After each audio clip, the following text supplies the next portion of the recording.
SM Store, amanah dalam muamalah.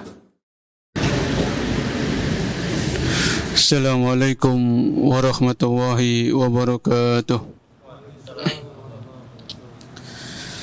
Innal hamdalillah nahmaduhu wa nasta'inuhu wa nastaghfiruh wa na'udzu billahi min shururi anfusina wa min sayyiati a'malina. May yahdihillahu fala mudilla lahu wa may yudlil fala hadiya lahu. Asyhadu an la ilaha illallah wahdahu la syarika lahu wa asyhadu anna Muhammadan abduhu wa rasuluh.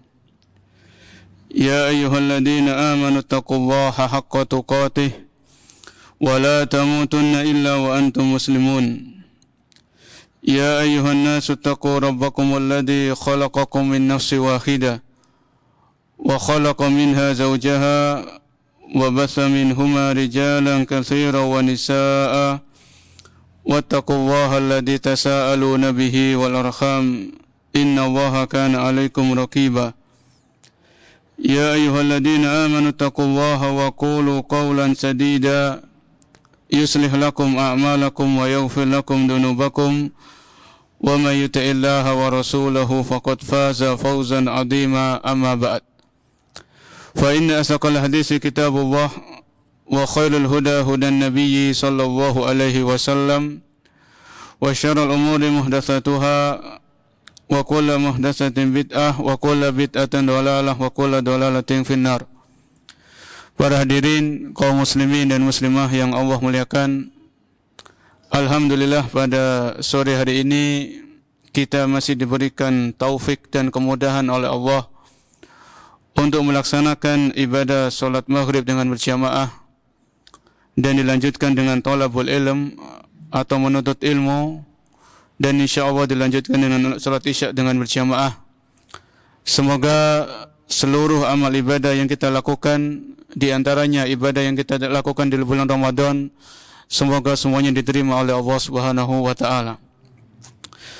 Para hadirin yang Allah muliakan, kembali kita melanjutkan pembahasan dari kitab Al-Imta' bi Syarhi Matni Abi Syuja', yaitu fikih dalam madhab Al-Imam Asy-Syafi'i rahimahullahu ta'ala.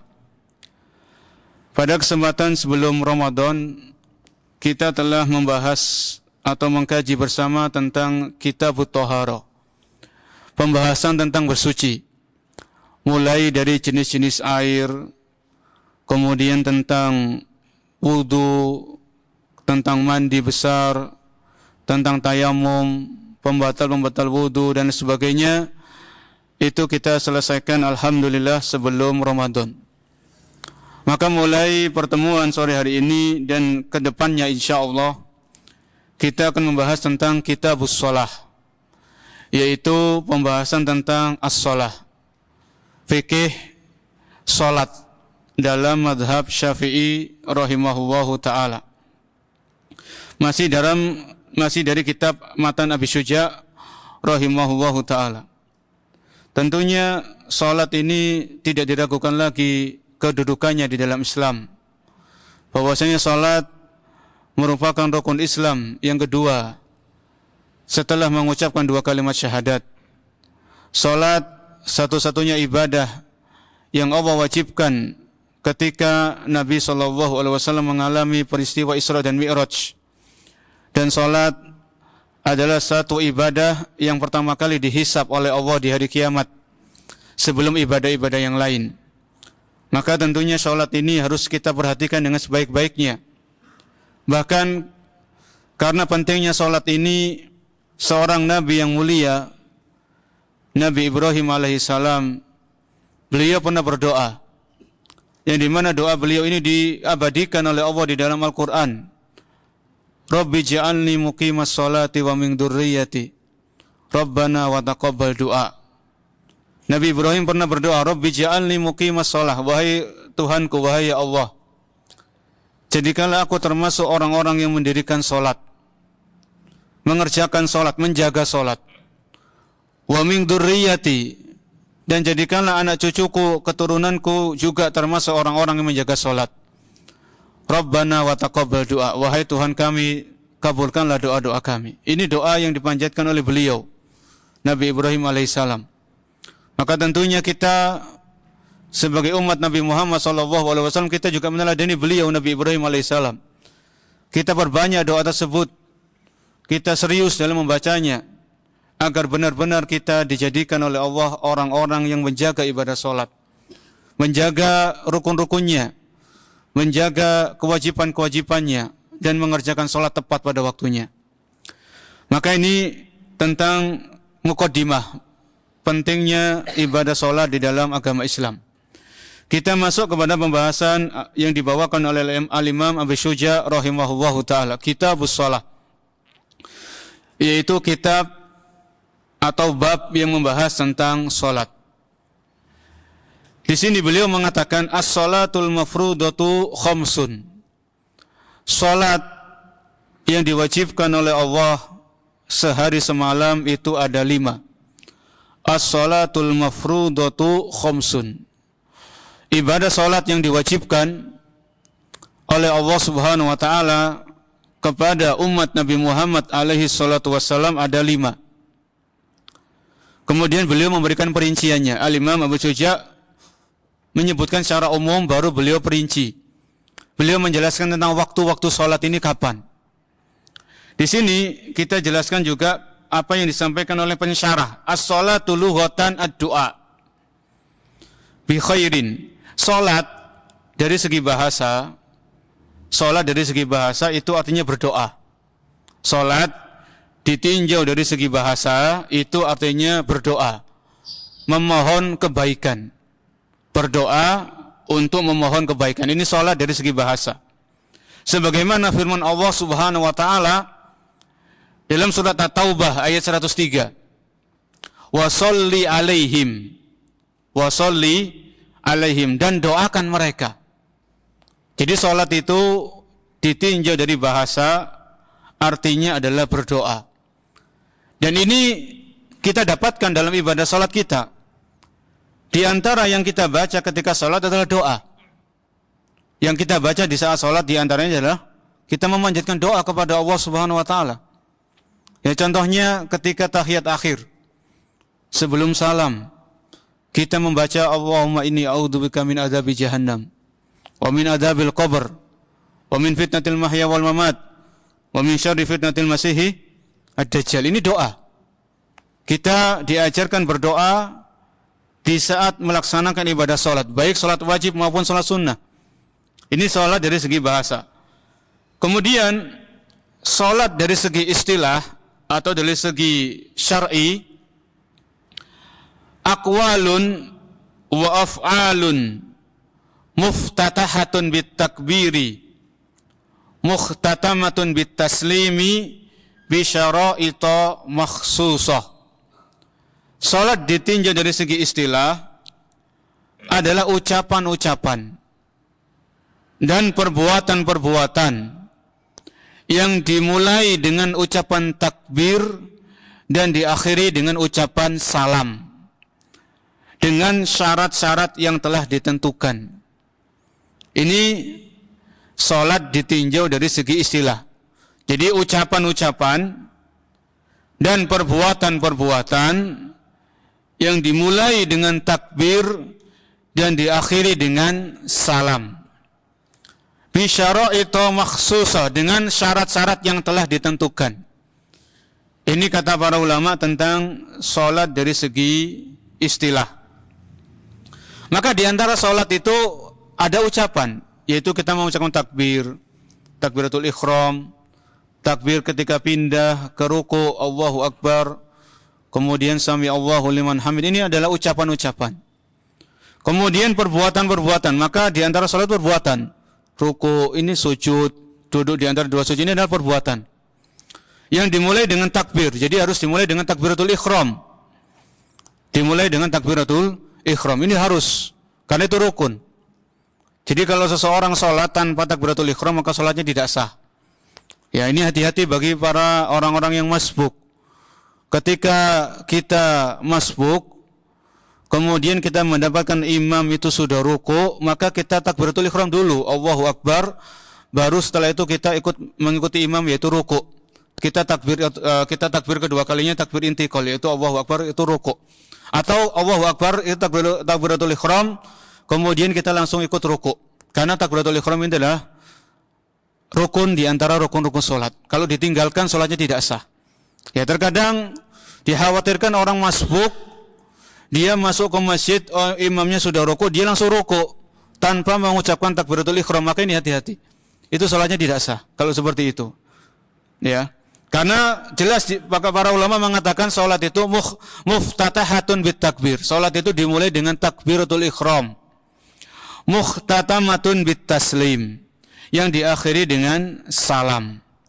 Ini salat dari segi istilah.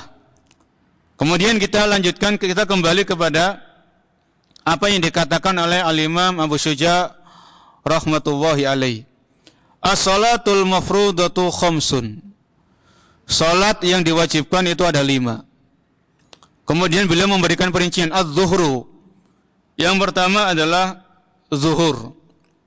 Yang pertama adalah salat zuhur. Kapan waktu salat zuhur ini dimulai? Kapan waktu salat zuhur itu dimulai? Wa awwalu waqtiha zawalus syamsi wa akhiruhu idza sara dhillu kulli syai'in misluhu ba'da dhilliz zawal. Salat zuhur itu waktunya dimulai ketika matahari tergelincir ke arah barat. Jadi kalau kita perhatikan pergerakan matahari para jemaah, kalau matahari tepat di atas kepala kita, itu belum masuk waktu zuhur. Jadi kalau kita misalnya lagi traveling, ya lagi naik gunung, lagi camping atau apalah, yang di situ kita kesulitan untuk mendeteksi waktu sholat ini sudah masuk waktu zuhur atau belum, kemudian di situ nggak ada sinyal HP misalnya, kesulitan. Maka lihat, kalau matahari tepat di atas kepala kita itu belum masuk waktu zuhur. Ya. Sampai matahari agak geser ke arah barat, kemudian itu ada bayangan sedikit. Jadi kalau kita berdiri ini ada bayangan sedikit. Ya. Ada bayangan yang masih sedikit di situ, itu tanda masuknya waktu zuhur. Wa awwal waqtiha zawalus syamsi. Jadi matahari harus bergeser dari di atas kepala kita, bergeser ke arah barat. Ya, bergeser ke arah barat. Jadi bergeser sedikit dari atas kepala kita, kemudian di situ menimbulkan bayangan, maka itu adalah tanda awal masuknya waktu sholat zuhur. Kemudian beliau mengatakan, kapan berakhirnya waktu sholat zuhur? Idza sara dhillu kulli syai'in mislahu ba'da dhilliz zawal. Waktu sholat zuhur ini berakhir ketika bayangan seseorang itu sepertinya. Jadi misalnya ini ada matahari tadi sudah tergelincir ke arah barat, maka itu waktu awal sholat zuhur. Kemudian waktu berakhirnya sholat zuhur itu ketika misalnya di pena, itu bayangan pena ini seperti pena ini. Jadi kalau jatuh itu bayangan segini. Misalnya ya, ini menandakan selesainya atau berakhirnya waktu sholat zuhur. Jadi kalau kita berdiri, kalau kita sedang berdiri, itu bayangan kita tuh pas dengan tinggi dari tubuh kita. Ya, jadi dengan itu kita akan mengetahui tentang waktu berakhirnya dari sholat zuhur. Ya, kata beliau, idza sara dhillu kulli syai'in mislahu. Apabila bayangan sesuatu itu seperti sesuatu itu tersebut. Ba'da dhilliz zawal, setelah bayangan waktu zawal tadi ya, waktu zawal. Ini yang pertama yang disebutkan oleh Al-Imam Abu Syuja rahimahullahu taala tentang waktu salat zuhur. Ya, waktu salat zuhur. Maka tentunya kalau kita membahas tentang waktu-waktu salat itu, kita mengingat firman Allah Subhanahu wa taala dalam surat An-Nisa ayat 103. An-Nisa ayat 103. Innas salata kanat 'alal mu'minina kitaban mawquta. Inna sholata kanat 'alal mu'minina kitaban mauquta. Sesungguhnya salat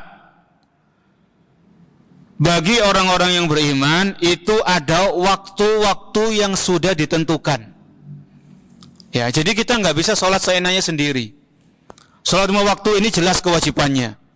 Fardu ain, wajib bagi setiap muslim dan muslimah, salat 5 waktu ini wajib.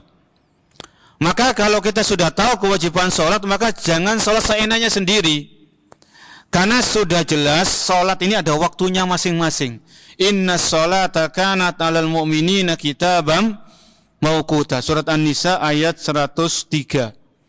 Ya, ini dalil dari Al-Qur'an bahwasanya salat ini sudah ditentukan waktunya oleh Allah Subhanahu wa taala dan ditentukan oleh Rasul sallallahu alaihi wasallam.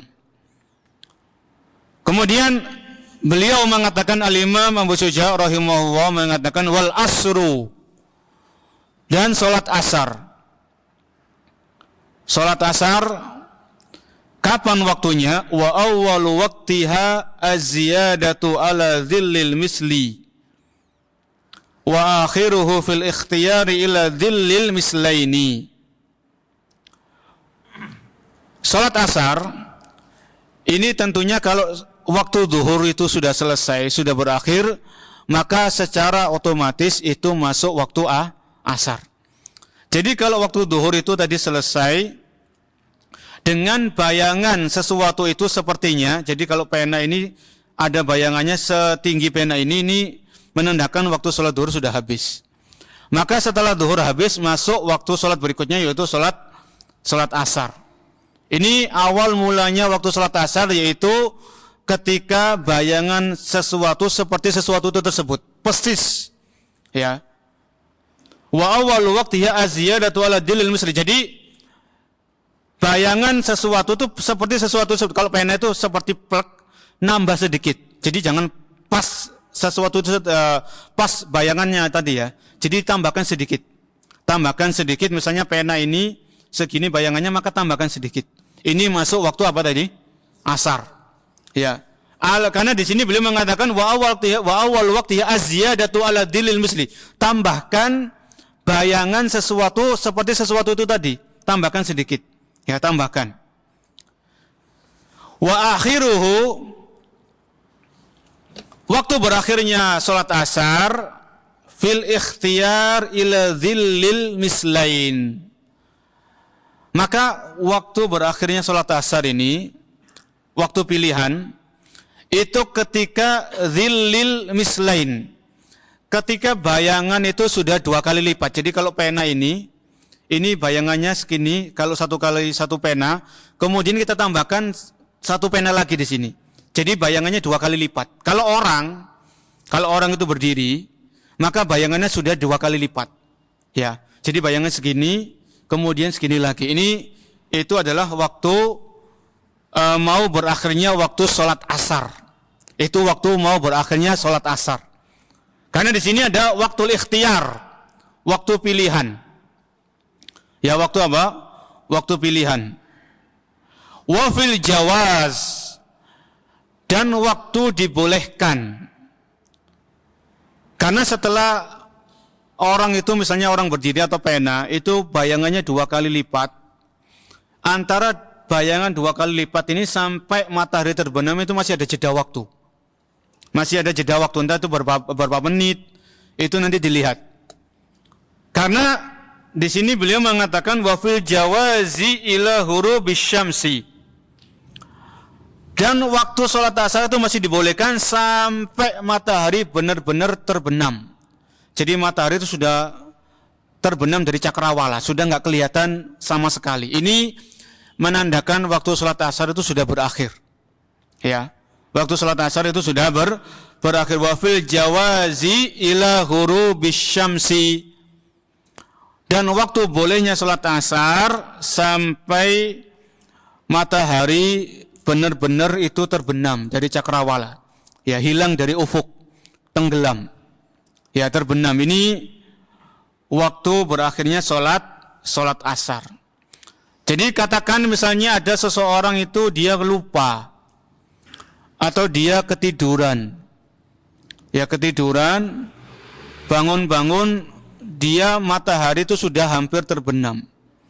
Kemudian dia cepat-cepat wudu, dia dapat 1 rakaat, matahari kemudian terbenam, maka dia mendapatkan sholat asar. Karena hitungannya itu kan 1 rakaat, 1 rakaat ini jadi patokan. 1 rakaat itu kalau sudah rukuk itu 1 rakaat. Ya, 1 rukuk itu kan dapat, kalau masbuk kan kita ikut rukuk bersama imam kan kita dihitung apa? Satu rakaat. Jadi seandainya orang itu ketiduran atau kelupaan dia belum sholat asar, kemudian dia bangun atau dia ingat saya tadi belum sholat asar kayaknya, maka dia cepat-cepat wudu, kemudian dia sholat. Dapat 1 rakaat, pas matahari itu terbenam, maka dia lanjutkan. Maka dia mendapatkan waktu sholat asar. Ini kata Al-Imam Abu Syuja rahimahullahu ta'ala. Ini sholat yang kedua, yaitu sholat asar. Dan sholat asar ini diantaranya Allah sebutkan dalam surat Al-Baqarah, hafidhu ala sholawati was sholatil wusta. Ya, nanti dicek di ayat keberapa Allah sebutkan dalam Al-Quran itu hafidhu ala sholawati was sholatil wusta. Maka di situ Allah berfirman, jagalah sholat semuanya. 5 waktu ini jaga. Hafidhu ala sholawat, jagalah semua sholat ini. Kemudian Allah sebutkan secara khusus was sholatil wusta, dan jagalah sholatul wusta. Sholat wusta menurut pendapat ulama tafsir itu mereka mengatakan ini adalah sholat asar. Ini adalah sholat asar. Jadi semua sholat 5 waktu itu penting. Maka di antara yang ada pentingnya itu sangat lebih adalah sholat asar. Maka ini hati-hati. Ini hati-hati para jamaah. Semua sholat itu penting. Semua sholat itu harus dikerjakan tepat pada waktunya. Di antara yang harus kita fokuskan adalah sholat asar. Karena Allah sebutkan secara sendirian. Setelah Allah sebutkan secara umum, hafidhu ala sholawati wa sholatil wusta. Kalau Allah menyebutkan secara sendiri setelah Allah sebutkan secara umum, maka di situ ada keutamaan khusus dari sholat asar ini yang tidak dimiliki oleh sholat-sholat yang lain. Ya, ini dalam ilmu balaghah seperti itu. Sebagaimana dalam surat Al-Qadar, tanazzalul malaikatu warruh. Di malam Lailatul Qadar itu malaikat-malaikat turun. Warruh. Kemudian ruh di sini para ulama tafsir mengatakan malaikat Jibril. Allah sebutkan secara umum, seluruh malaikat itu turun. Malaikat-malaikat itu turun pada malam Lailatul Qadar. Kemudian warruh. Kemudian malaikat Jibril itu turun. Maka Allah sebutkan secara umum malaikat, kemudian Allah sebutkan khusus malaikat Jibril. Ini menunjukkan malaikat Jibril memiliki keistimewaan yang tidak dimiliki oleh malaikat-malaikat yang lain. Ini dalam ilmu balaghah, dzikrul khas ba'dal am. Penyebutan secara khusus secara penyebutan secara umum.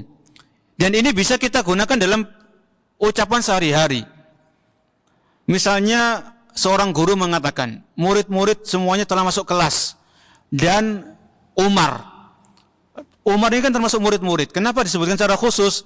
Karena Umar ini memiliki misalnya kepandaian, kedisiplinan, atau apalah, memiliki kelebihan dibandingkan dengan murid-murid yang lain. Jadi guru ini menyebutkan secara umum, kemudian ada penyebutan secara khusus. Ini dalam ilmu balaghah itu dibahas seperti itu. Ya. Kita kembali kepada pembahasan. Jadi waktu sholat asar itu berakhir ketika matahari benar-benar sudah terbenam dari cakrawala, sudah nggak kelihatan sinarnya sama sekali. Kemudian beliau mengatakan rahimahullahu taala wal maghrib, dan waktu sholat maghrib. Beliau mengatakan wal maghribu wa waktuha wahidun. Maghrib ini waktunya bisa dikatakan singkat dibandingkan dengan sholat-sholat yang lain. Ya, maghrib ini waktunya bisa dikatakan paling singkat, paling pendek kalau dibandingkan dengan sholat 5 waktu yang lainnya. Beliau mengatakan wa huwa ghurubus syamsi. Waktu maghrib ini dimulai ketika matahari benar-benar terbenam. Ya, sudah terbenam dari cakrawala, sudah nggak kelihatan sama sekali, sedikit pun nggak kelihatan. Kemudian wa bimiqdari, dan waktu sholat maghrib ini terbentang sampai diperkirakan ma yu'adzin wa yatawadda wa yasturul aurah wa yuqimus sholata wa yusalli khamsa raka'atin. Ini waktu salat maghrib ini dalam mazhab Syafi'i itu ada dua pendapat. Ya. Ada dua pendapat. Karena Imam Syafi'i ini punya qaulul qadim sama qaulul jadid. Imam Syafi'i itu punya qaulul qadim ketika beliau masih di Irak, dan beliau punya qaul jadid, pendapat yang baru ketika beliau di Mesir. Maka yang disampaikan oleh Al-Imam Az-Zujair ini adalah qaul jadid, pendapat Imam Syafi'i yang terbaru ketika beliau di Mesir waktu itu. Apa pendapat Imam Syafi'i tentang salat maghrib? Waktunya itu ketika matahari terbenam, kemudian waktu azan maghrib, kemudian ditambah waktu wudhu, kemudian waktu untuk pakai baju, menutup aurat, ya. Kemudian sholat sebanyak kurang lebih 5 rakaat. Setelah itu waktu maghrib itu dikatakan selesai. Bayangkan, ini singkat ini. Ini pendapat yang terbaru dari Imam Syafi'i. Walaupun nanti ulama Syafi'iyah itu mereka berpegang teguh dengan pendapat Imam Syafi'i yang lama, yang dimana waktu sholat maghrib itu lebih panjang daripada pendapat beliau yang terbaru. Jadi kalau kita lihat di matan ini ya, matan Abi Syuja, itu waktu sholat maghrib itu ketika azan berkumandang, katakanlah 5 menit sampai 10 menit. Kemudian wudhu 3 menit, 4 menit. Kemudian pakai baju katakanlah 2 menit. Kemudian sholat sebanyak kurang lebih 5 rakaat. 5 rakaat ini hitungannya maghribnya 3 rakaat, salam, kemudian plus ba'diyah maghrib 2 rakaat. Setelah itu dikatakan sholat maghrib ini selesai waktunya, habis waktunya. Ini kan sangat singkat. Oleh karena itu jangan kita kaget atau terkejut kalau di sebagian masjid, di sebagian musola, khususnya di daerah pedesaan, mereka waktu qomat maghribnya itu cepat, kan begitu ya. Kalau kita kemarin itu mudik ke kampung halaman, di perantauan, kita kembali ke desa, itu sebagian musola-musola di masjid di pedesaan, itu setelah adzan maghrib mereka selang 2 menit, 3 menit mereka langsung qomat. Bisa jadi mereka mengambil pendapat Imam Syafi'i, pendapat yang baru. Ini disebutkan oleh Imam Az-Zujair dalam kitab beliau ini yang sedang kita bahas saat ini. Jadi jangan kaget.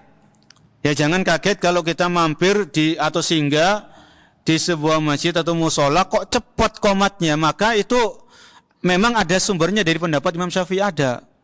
Itu ada pendapat beliau seperti itu. Ya. Kemudian pendapat beliau yang lain masih dari pendapat Imam Syafi'i juga, ini pendapat beliau yang lama, adalah waktu maghrib itu berlangsung mulai dari terbenamnya matahari. Jadi matahari harus benar-benar terbenam, harus dipastikan itu. Kalau kita misalnya lagi safar atau lagi camping atau semisalnya, pastikan matahari benar-benar terbenam. Kemudian selama mega merah itu masih di langit, jadi langit itu masih berwarna kemerahan, ya. Jadi belum gelap. Jadi kalau di langit itu masih ada cahaya-cahaya kemerahan, bekas-bekas cahaya matahari, itu berarti waktu salat maghrib itu masih ada, belum berakhir, belum selesai. Sampai asyafaqul ahmar, ya, jadi sampai warna kemerahan di langit itu benar-benar hilang sama sekali, pekat, jadi gelap, maka itu menandakan waktu sholat maghrib itu sudah berakhir, sudah selesai dan masuk kepada waktu sholat berikutnya, waktu sholat isya. Ini pendapat yang kedua ya, pendapat dari Imam Syafi'i rahimahullahu ta'ala. Kemudian kita lanjutkan yang berikutnya, wal isya, yaitu waktu sholat isya. Waktu sholat isya, beliau Al-Imam Abu Syuja rahimahullah mengatakan, wa awwal waqtiha idza ghaba syafaqul ahmar Wa akhiruhu fil ikhtiyar ila sulusil lail. Ini salat Isya. Perhatikan waktu salat Isya. Wa awal waqtiha. Awal masuk waktu salat Isya, idza ghaba syafaqul ahmar. Kalau cahaya-cahaya kemerah-merahan di langit itu sudah hilang, sudah lenyap, maka ini tandanya masuk waktu sholat Isya. Ya, ketika cahaya kemerah-merahan, mega yang berwarna merah itu, cahaya bekas-bekas matahari itu merah-merah di langit itu hilang, maka ini pertanda masuknya waktu Isya. Wa akhiruhu, dan berakhirnya waktu sholat Isya ini menurut mazhab Syafi'i itu ada dua macam. Wa akhiruhu fil ikhtiyar, jadi waktu pilihan, waktu sholat Isya ini sampai ila sulusil lail, sampai sepertiga malam. Jadi kalau malam itu hitungannya kapan? Mulai matahari terbenam sampai terbitnya fajar sodik, sampai waktu subuh. Ya, ini katakanlah kita lihat misalnya matahari terbenam itu sekarang jam 5:20 atau 17:20. Kemudian waktu fajar sodik itu terbit itu katakanlah jam 4:10. Kemudian kita hitung, ini mulai 17:20 sampai 4:10 ini ketemu berapa jam? Dibagi 3. Maka ketemunya misalnya sampai jam sekian, jam 11 misalnya, katakanlah ya, katakan jam 11 malam. Itu di antara pendapat Imam Syafi'i atau dalam mazhab Syafi'i, jadi waktu akhir salat Isya itu ketika sepertiga malam. Jadi jam 11 kurang lebih. Ini ada pendapat seperti itu. Ya. Ada juga wafil jawas, dan masih boleh melaksanakan sholat Isya sampai kapan? Ila tulu'il fajris sani, sampai terbitnya fajar sodik, yaitu fajar sodik, karena ada fajar kadhib, ada fajar sodik. Ya, yaitu waktu sholat subuh. Jadi ini ada waktu pilihan. Waktu pilihan ini sampai sepertiga malam terakhir. Ambil sepertiga yang pertama. Ya, ila nisfil lail. Ila, kata beliau tadi, ila sulusil lail. Jadi ambil sepertiga yang pertama, bukan sepertiga yang kedua, bukan sepertiga yang ketiga, tapi sepertiga yang pertama. Wa fil jawazi ila tulu'il fajris tsani. Dan waktu subuh ini sampai kapan? Sampai waktu Isya sampai terbitnya fajar sodik, yaitu waktu subuh. Ya, waktu subuh. Jadi katakan kita belum sholat Isya, kita kecapean, ketiduran, kemudian kita bangun ternyata masih jam 10, maka langsung sholat Isya, jangan ditunda-tunda. Lebih baik kita kerjakan segera mungkin. Ya, walaupun waktunya itu kata Al-Imam Abu Suja sampai fajar sodik itu terbit. Ya, waktunya memang lama, tapi kalau memang kita bisa menyegerakan, maka kita segerakan untuk melaksanakan sholat apa tadi?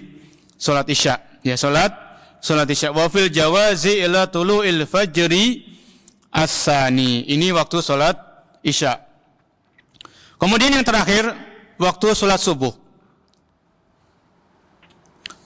Beliau mengatakan, Al-Imam Abu Suja rahimahullah, was-subuhu, dan salat subuh, wa awwalu waqtiha tulu'il fajris tsani, dan waktu salat subuh ini dimulai ketika fajar yang kedua itu telah terbit. Fajar yang kedua adalah fajar sodik. Ya, adalah fajar sodik. Wa fil ikhtiyar, dan waktu bolehnya itu sampai langit itu agak cerah, ya, tapi matahari belum terbit. Jadi waktu langit itu sudah agak cerah, sudah, kalau bahasa Jawanya sudah padang gitu ya, sudah pokoknya cerah lah, sudah tidak gelap lagi. Kemudian ini waktu bolehnya atau waktu pilihan. Wa fil jawaz. Dan sholat subuh ini masih boleh sampai matahari itu terbit. Ini waktu terakhir. Jadi kalau matahari itu sudah terbit ya, walaupun belum lingkaran semuanya. Jadi kalau matahari itu lingkaran, jadi sudah terbit sedikit aja, itu sudah selesai waktu subuh, sudah habis. Ya. Sudah selesai atau sudah berakhir masa untuk melakukan sholat subuh ketika matahari itu terbit. Walaupun itu terbitnya masih sedikit, belum full, belum lingkaran matahari itu semuanya itu muncul, belum. Tapi kalau sudah terbit sedikit saja, itu waktu subuh sudah berakhir. Ya, waktu subuh itu sudah berakhir. Jadi ini apa yang disampaikan oleh Al-Imam Al-Suja berkaitan dengan mawaqitus shalah, waktu-waktu salat. Ya, ini semuanya berkaitan dengan peredaran matahari. Waktu salat ini mulai dari zuhur, asar, maghrib, isya sampai yang terakhir subuh itu semuanya berkaitan dengan peredaran matahari. Ya. Jadi kalau kita lagi safar, ada keperluan, mungkin suka lagi naik gunung, nggak ada sinyal, maka jangan bingung. Di situ ada matahari yang masih bisa kita jadikan patokan untuk masuk atau berakhirnya waktu sholat. Ya, ini harus kita menjadikan perhatian. Kemudian ada sebuah hadis yang diriwayatkan oleh Imam Bukhari dan Imam Muslim berkaitan dengan waktu sholat. Yang di mana hadis ini adalah disebutkan dalam kitab Umdatul Ahkam. Pernah salah seorang sahabat itu bertanya kepada Nabi SAW. Hadis ini diriwayatkan oleh Abdullah bin Mas'ud. Sahabat itu bertanya, ayyul amali ahabbu ilallah. Ya Rasulullah, sahabat ini bertanya, ya Rasulullah, amalan apa yang paling dicintai oleh Allah? Amalan apa, ibadah apa yang paling dicintai oleh Allah Subhanahu wa taala?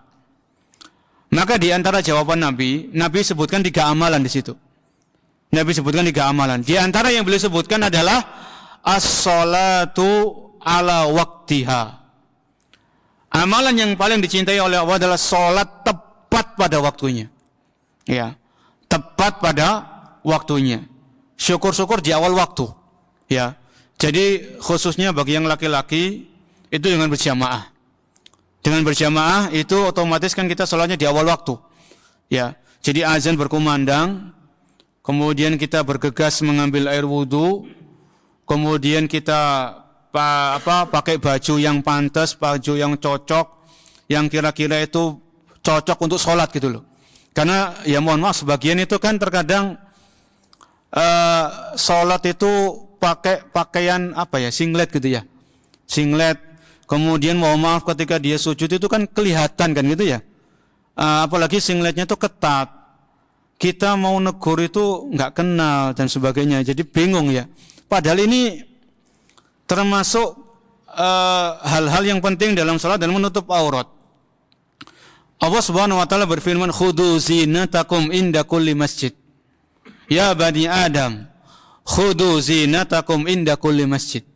Dalam surat Al-A'raf, wahai anak Adam, wahai anak keturunan Adam, khudhu zinatakum, ambillah perhiasan-perhiasan kalian inda kulli masjid.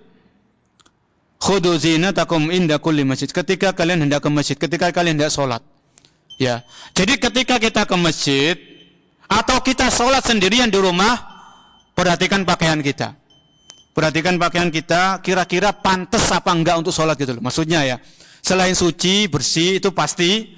Kemudian kita tanya kepada diri kita, kira-kira pakaian ini kalau saya menghadap Allah, zat yang menciptakan saya, yang memberikan rezeki kepada saya, yang saya akan kembali kepadanya, wa inna ilaihi rajiun, apakah pantas atau tidak? Kita bertanya kepada diri kita.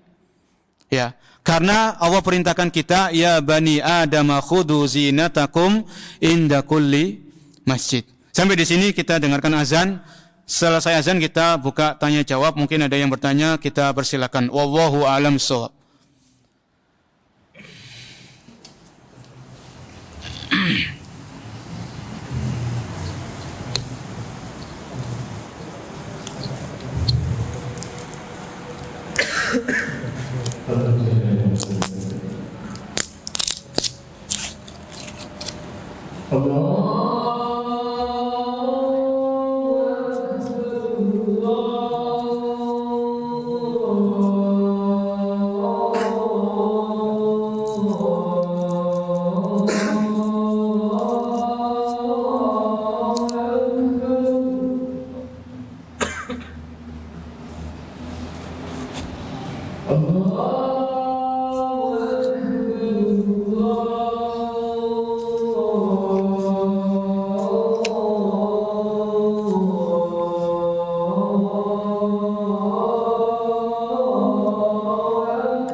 Baik, di sini ada pertanyaan yang masuk dari ibu-ibu atau dari wanita dari muslimah. Assalamualaikum warahmatullahi wabarakatuh. Waalaikumsalam warahmatullahi wabarakatuh. Izin bertanya, jika seorang wanita menunda pelaksanaan solat fardu, solat wajib, semisal isya, tanpa ada uzur syar'i, kemudian keluar haid, apakah dia berdosa dan apakah dia wajib mengqadha salatnya ketika sudah suci? Yang kami tahu di sini karena wanita ini sudah menemui waktu salat, sudah mendapatkan waktu salat kan ya. Jadi sudah azan isya atau sudah masuk waktu isya, kemudian wanita tersebut sebetulnya dia mampu untuk melaksanakan salat isya, cuman dia tunda-tunda tanpa ada uzur syar'i ya, tanpa ada alasan yang dibenarkan. Maka di sini dia wajib mengqadha salat tersebut ketika dia sudah suci. Ya, karena ketika wanita ini haid, dia sudah mendapatkan waktu salat tersebut, cuman belum mampu atau belum mengerjakan sholat yang bersangkutan. Jadi nanti setelah suci dia mengqadha sholat yang ditinggalkan tadi. Wallahu a'lam shawab. Kemudian bagaimana hukum sholat qabliyah dan ba'diyah di rumah? Maka di sini ada sebuah kaidah secara umum, bukan kaidah ya, ini kurang lebih dalam hadis yang maknanya kurang lebih karena saya belum hafal secara teksnya bahasa Arab. Afdhalu sholatul mar'i fi baitihi ilal maktubah. Ya, sebaik-baik sholat bagi seseorang itu di rumahnya kecuali sholat wajib. Ini hadis Nabi SAW. Kurang lebih maknanya seperti itu. Au kama qol. Sebaik-baik sholat yang dikerjakan seseorang itu adalah sholat di rumahnya kecuali sholat wajib. Kita sudah tahu sholat wajib itu apa saja. 5 waktu tadi itu di masjid lebih utama. Ya, maka dari hadis tersebut kita mengambil faedah. Sebaik-baik sholat sunnah itu sholat sunnah yang dikerjakan di rumah, kecuali sholat sunnah yang disyariatkan berjamaah, seperti sholat taraweh di bulan Ramadan, sholat gerhana bulan atau sholat gerhana matahari. Itu memang sholat-sholat sunnah yang disyariatkan, dianjurkan dengan berjamaah. Selain sholat-sholat tersebut, maka kembali kepada hadis tadi, yang utama adalah qabliyah dan ba'diyah itu di rumah. Ya, walaupun kita nggak dilarang, silakan qabliyah dan ba'diyah di masjid, silakan. Itu boleh-boleh saja, tetap berpahala. Namun kalau mau pahala lebih besar, itu sholat sunnahnya di mana tadi? Di rumah. Karena sholat sunnah di rumah itu lebih dekat dengan keikhlasan. Gak ada orang lain yang lihat. Mungkin yang lihat cuma anggota keluarga kita, istri, anak, orang tua, bapak, ibu, atau yang semisalnya. Jadi gak banyak orang yang lihat. Semakin ibadah itu tersembunyi, selama bisa dirahasiakan, maka rahasiakan. Jadi ibadah itu kalau masih bisa dirahasiakan, disembunyikan, maka sembunyikan. Karena itu lebih dekat dengan keikhlasan. Wallahu a'lam bishawab. Ini karena pertanyaan cuma 2 ya. Jadi saya yang bertanya. Kalau bisa menjawab, bisa mendapatkan hadiah dari rekan-rekan Surabaya Mengaji. Ya, saya pertanyaan yang pertama, sambil menunggu iqamah, sebutkan definisi sholat dari segi bahasa dan istilah. Silakan yang bisa menjawab, ada hadiah. Jadi bukan saya yang ditanya, tapi saya juga bertanya gitu kan, enak, jadi imbang gitu ya. Ya, silakan. Secara bahasa itu artinya adalah doa yang disampaikan dari hamba kepada Tuhannya. Kalau secara istilah itu ucapan dan perbuatan yang dilakukan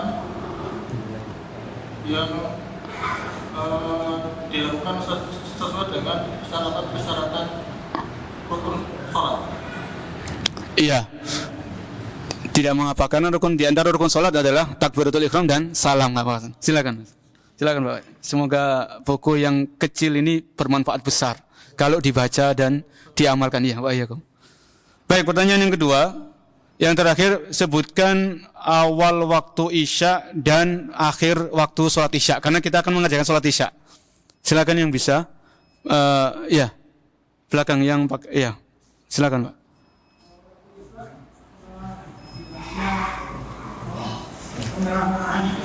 Ya.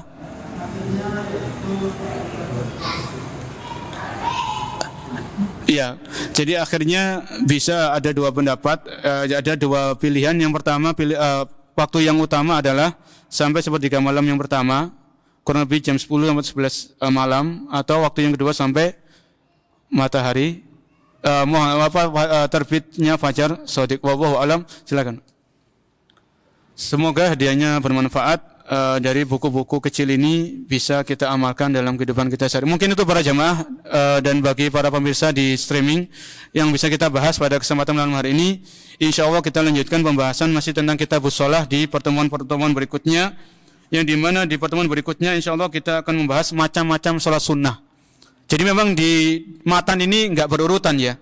Kalau di buku-buku lain mungkin urutan syarat-syarat sholat itu apa, rukun-rukunnya apa, itu di beberapa kitab seperti itu. Tapi di matan ini kita mengikuti matan ini, di pembahasan berikutnya insya Allah macam-macam sholat sunnah yang ada di dalam Islam. Kurang lebihnya saya mohon maaf, kita akhiri. Subhanakallahumma wa bihamdika asyhadu an la ilaha illa anta astaghfiruka wa atubu ilaik. Assalamualaikum warahmatullahi wabarakatuh.